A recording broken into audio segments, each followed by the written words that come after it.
कि आप सब जानते हैं कि 2024 के अप्रैल तक लोकसभा चुनाव होने वाले हैं और हम इस वीडियो में लोकसभा चुनाव ओपिनियन पोल 2024 के बारे में बात करने वाले हैं और हम इस ओपिनियन पोल के माध्यम से जानने वाले हैं कि अब की बार देश का प्रधानमंत्री कौन बन सकता है। क्या अब की बार नरेंद्र मोदी तीसरी बार प्रधानमंत्री बनेंगे या अब की बार महागठबंधन यानी इंडिया की सरकार बनेगी।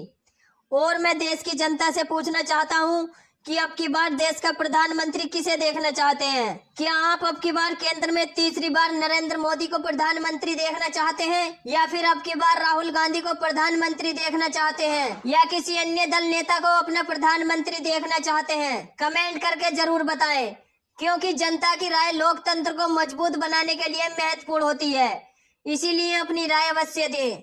चलिए शुरू करते हैं और देखते हैं सबसे पहला राज्य। लेकिन उससे पहले मैं आपको जानकारी के लिए बता दूं कि देश में लोकसभा की कुल 543 सीटें हैं और किसी भी पार्टी को पूर्ण बहुमत की सरकार बनाने के लिए 272 या उससे अधिक सीटें जीतने की आवश्यकता होती है। चलिए दोस्तों, वीडियो को शुरू करते हैं। अभी आए ओपिनियन पोल को विस्तार से जानते हैं। अभी आए ओपिनियन पोल को विस्तार से समझते हैं। सबसे पहला राज्य आता है उत्तर प्रदेश। उत्तर प्रदेश में लोकसभा की कुल 80 सीटें हैं, जिसमें से बीजेपी के खाते में 45, जबकि वहीं पर महागठबंधन के खाते में 35 लोकसभा सीट जाती दिख रही हैं। और आमतौर पर ऐसा माना जाता है कि जो पार्टी उत्तर प्रदेश में सर्वाधिक सीटें जीतेगी वही पार्टी केंद्र में भी अपनी सरकार बनाएगी। लेकिन अब की बार आंकड़े कुछ उल्टे होते नजर आ रहे हैं।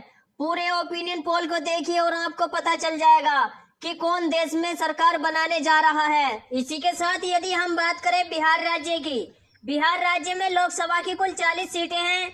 यहाँ पर भाजपा के खाते में 14, जबकि कांग्रेस यानी महागठबंधन के खाते में 26 लोकसभा सीट जाती दिख रही हैं। चलिए इसी के साथ यदि हम बात करते हैं हरियाणा राज्य की, हरियाणा राज्य में लोकसभा की कुल 10 सीटें हैं, जिसमें भाजपा के खाते में 4, जबकि महागठबंधन के खाते में 6 लोकसभा सीट जाती दिख रही है।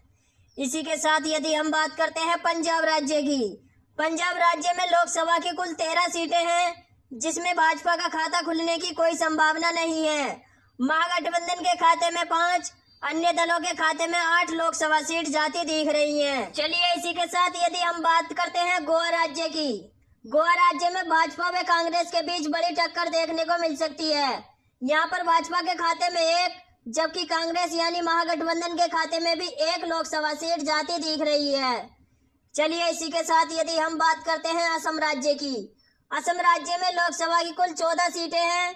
यहाँ पर भाजपा के खाते में 9, जबकि महागठबंधन के खाते में 5 लोकसभा सीट जाती दिख रही हैं। यानी कि ये कहें असम राज्य में महागठबंधन को काफी नुकसान का सामना करना पड़ सकता है। चलिए इसी के साथ यदि हम बात करते हैं छत्तीसगढ़ की, छत्तीसगढ़ में लोकसभा की कुल 11 सीटें हैं। यहाँ पर भाजपा के खाते में 5, जबकि कांग्रेस के खाते में 6 लोकसभा